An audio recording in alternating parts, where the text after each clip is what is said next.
The following show may cause you to think differently. Welcome to Sing Out Loud with Ella Glasgow, the show where we highlight people who are doing just that. From authors to coaches to artists and everyone in between, the guests on this show have found a way to push past their fears and truly live life out loud. And through their stories and service to the world, are encouraging you to do the same. Joining the conversation today is filmmaker and entrepreneur Victoria Rook. And on the artist stage, singer-songwriter Brian Hayes. And I'm your host, Ella Glasgow, and it's time for you to sing out loud.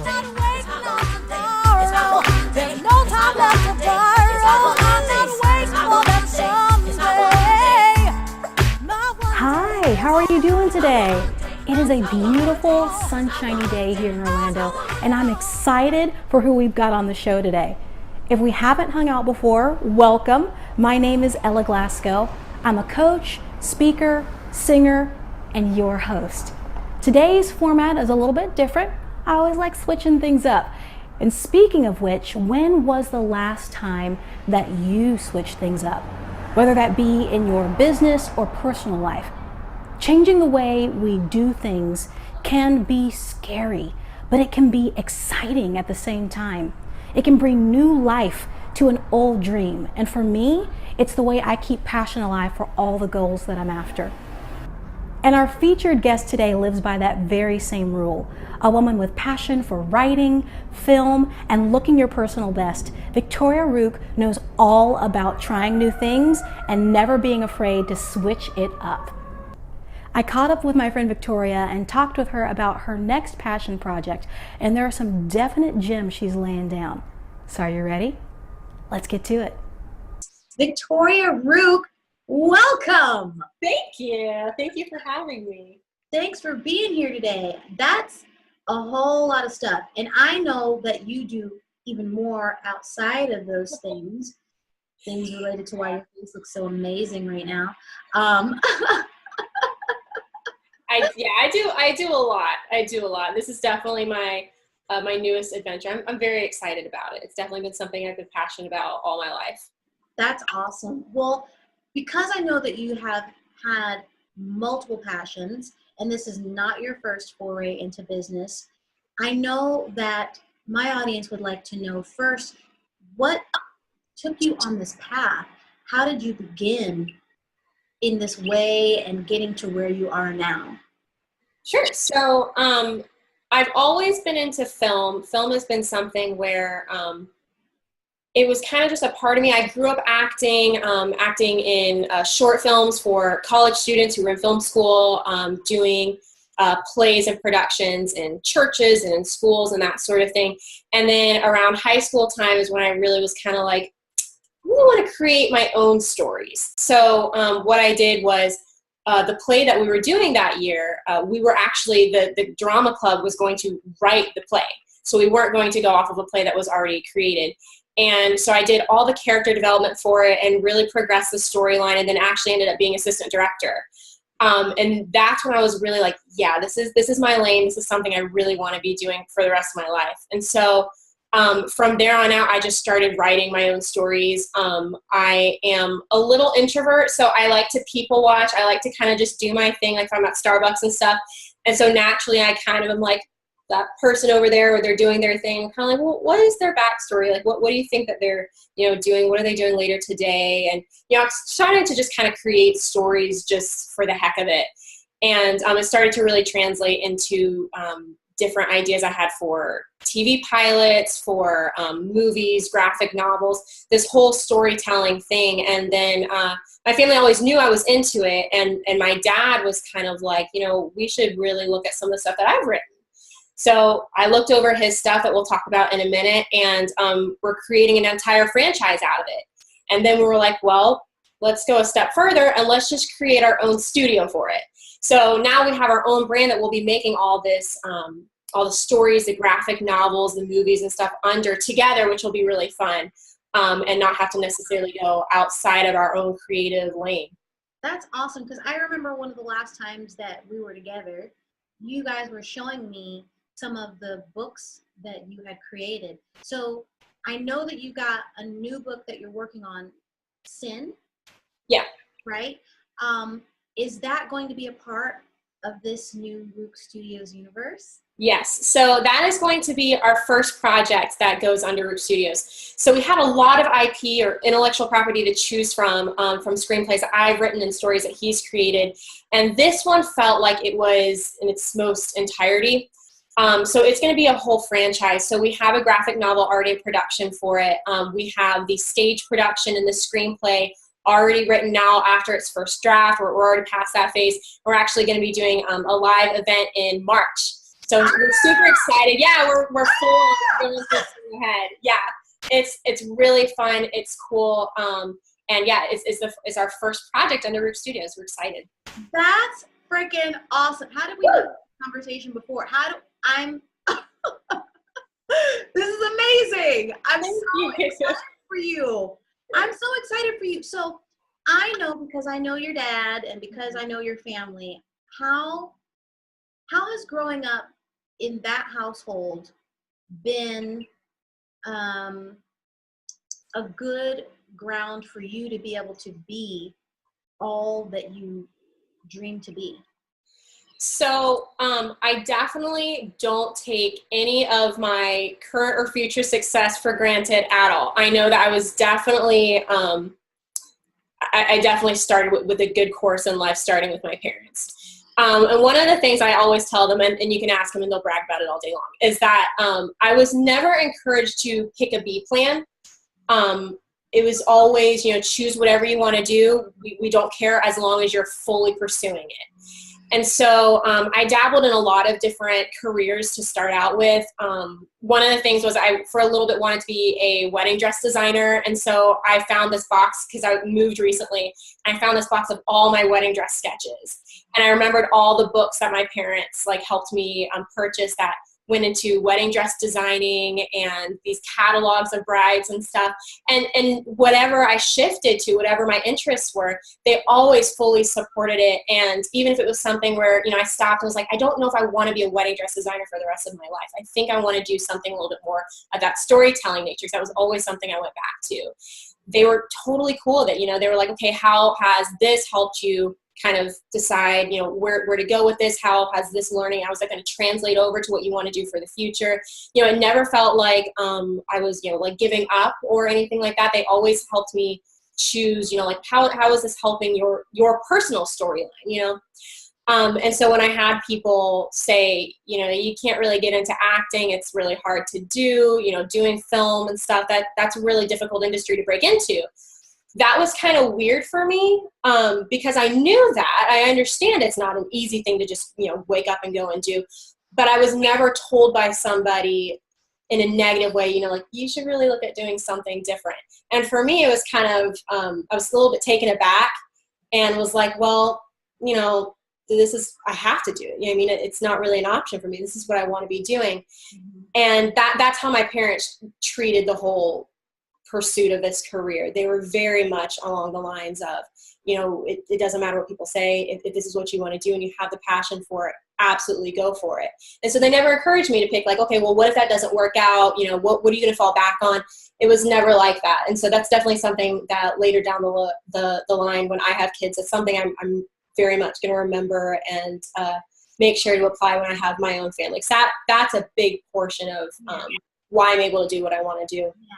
So if you thinking about, because there are tons of people who do not have that same encouragement, especially when it comes to something that's artistic. And in my mind, everything is an art. Mm-hmm. Regardless of whether you be in the entertainment industry or outside of it, being a fire chief or being a nurse, whatever that happens to be, there's an art to what it is that you're doing. So for those people that don't have the same fortunate situation, I think that you and I both had some encouragers in our lives that said, whatever it is you want to do, go ahead and do it. If you don't have that, what would be your encouragement for them? How can they find that tribe? Yeah. So it takes work no matter what. And even though my parents set me on a really awesome course, it still takes work. I put in my effort. And so one of the things I found really, really helpful was I'm constantly trying to learn more about my craft. I don't take acting classes or anything like that. I go to YouTube and I go to masterclass and things like that, so that I'm constantly not only feeding the passion, but I'm learning to really hone in on that and sharpen up my skills with things. So that's something that you should never stop with. That's something that can help not only open up opportunities for you, but really grow the clarity in your career for that. So that's something I would say. And then also realize that you're always going to have people that are going to tell you no and discourage you and things like that. So if you were choosing, one that people always go to is parents always want their kids to be doctors, for example. So if you really wanted to be a dancer or something like that, and then your parents were saying to be a doctor because that, it makes a lot of money, it's a really great career, and you can be very successful at it. If you chose to be a doctor because your parents wanted you to do that, and that was what you were supposed to do, anybody over here who is supporting you to be a dancer is going to be like, no, you can't do that. You need to go back to your dream. But then if you chose your dream, you're going to have the people who are a little bit more practical say, you shouldn't do that. That's, you're not going to be having a good career with that. How are you going to support your family? So no matter what you do, you're going to upset people. You're going to kind of rock the boat a bit. So why not do it for something that's worth doing it for? Do it for something where it makes all the drama or chaos or family tension or something that might come about. Do it for something that's worth it to you. And that would be your passion and your dream, and making all the negativity worthwhile because you're in pursuit of something that's really making you happy at the end of the day. Where can people find you? There are all kinds of things for us to be able to find. And I know that you have a lot of domain names. I do. I have a whole list, and it's constantly growing. So which one is the best one for our audience to reach you? What's the thing that you'd like for them to look into maybe the most? Okay, so I would say with Rook Studios, go to supportsin.com, and then you'll be able to join the mission and kind of follow along as we create this entity and be a part of it with us. And support Sin, a little tongue-in-cheek. Yep. Above all else, we're witty. We're witty and sarcastic and dry humor, and that's just how we are. And it shows in our business. This is true. This is true.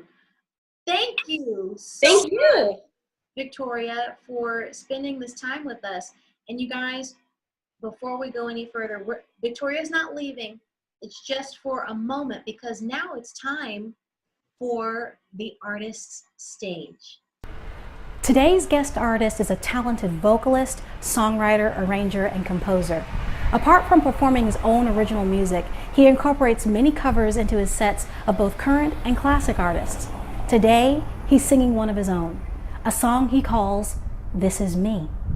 Please welcome to the artist stage, Brian Hayes.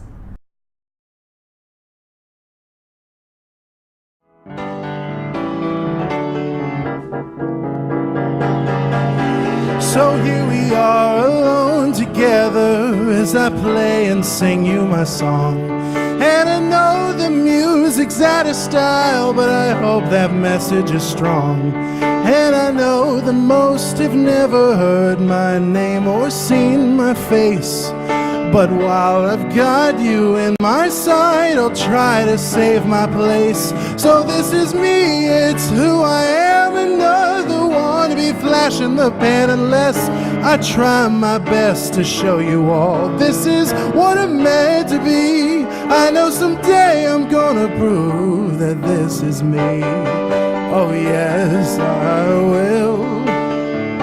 So pour a drink and think how funny, when I'm done, how little I'm paid. Get back on that bus and make a fuss about women and places I played. But before the kit is broken down and your mind has slipped away, I'll sing my heart and soul to you and hope you'll want to stay.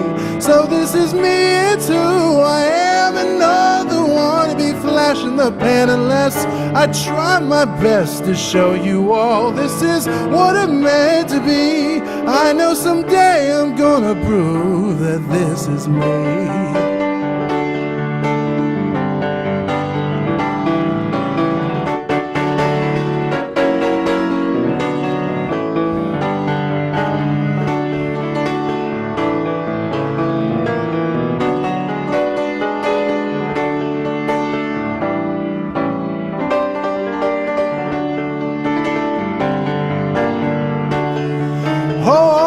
Trouble and working like double and pay less than rubble. I know I can't complain, cause it chose us, and all who oppose us should try to compose a new dream.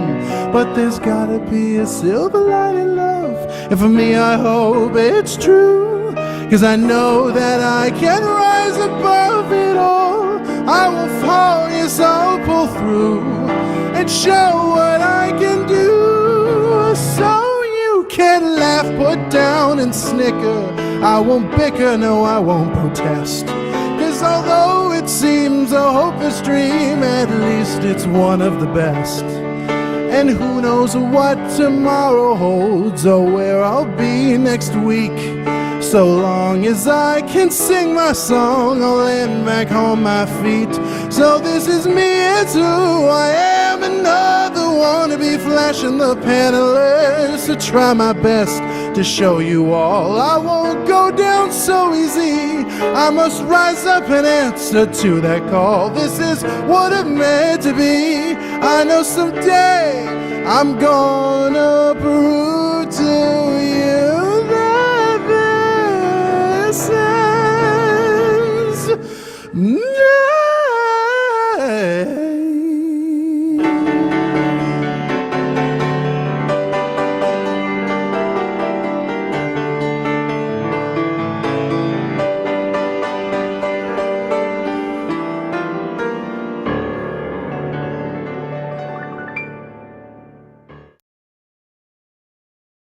That was amazing. So we're back with Victoria Rook, who you can find at rookstudios.com or supportsin.com.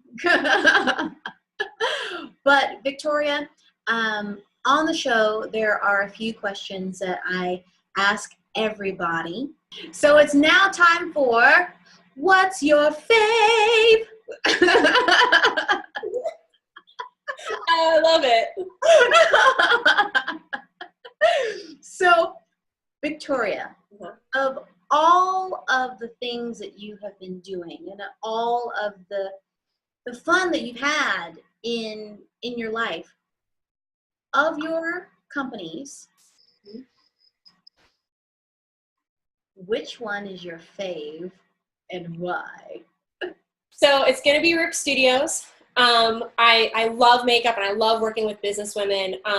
But the film passion, it's above all else. That's just really, really me. And the cool thing with Rook Studios is it's my company. As far as when I joined in it with Dad, we were kind of deciding that, and I was like, you know what, I really want this to be mine. I really want this to be my film company. Like that means so much to me because this has been something I've been working for. And he was like, you know what, you can have it. So it's kind of cool because I'm the majority owner over my dad, and that's like, you know, it's just a little bit of an ego thing. But I'm really excited to finally get to really share the stories that I have and inspire other artists and then inspire people with whatever the message for that story is. It goes really deep, but above all else, it's just that storytelling passion really is like, that's what lights me up every day. So it's got to be my favorite. Yeah. And then something very random. Okay. What is your favorite sock? My favorite sock. Okay. So I have these socks that I got from Target. I can tell you right now, like exactly what it is. I love so much that you were like I know this. I got this.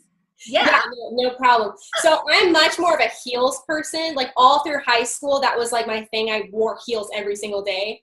And they're just cute little kitten heels because, you know, it was a private school, so you had to, you know, look okay. You know, you had to adhere to the uniform. But I always wore heels. I was never a tennis shoe person. as I started working out and stuff, I was like, I'm really not excited to be doing this. So let me get a whole bunch of cool socks because that's my motivator. And so I went to Target and just stocked up on a whole bunch of little ankle socks. And my favorite ones are dessert socks. And so they're white and they have little pies and little ice cream cones and little cakes and stuff all over them. And they are my favorite. I love that so much. I have recently gotten into cute socks. Yeah. It makes everything better. I don't wear tennis shoes, but when I do, I've got some really rocking socks on. Yes, I love that so much. Okay, and now this is a slightly serious question. Okay, getting deep. Got it. So, when you are 97 years old and you are sitting on your front porch, what do you imagine to have looked back on your life and having achieved? Ooh. Okay, so definitely want a very happy family. I want that. That's really, really important to me. So whatever offspring and you know, people that we've produced down the line by that time, I want us to all be in good terms. We all hang out. We get together every Thanksgiving and Christmas. And then I want to be able to look back and see a lot of really happy days on set. When people ask me like what my happy place is, it's definitely on the studio set, recording, directing, things like that.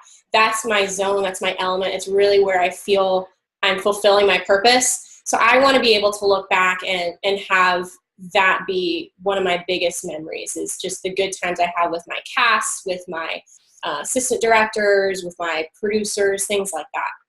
That's awesome. And I know I told you I only had one more question, but I actually have a last one. Oh, okay. This really is the last question. Okay. If there was one thing, one word that you would leave our audience with, what would that be?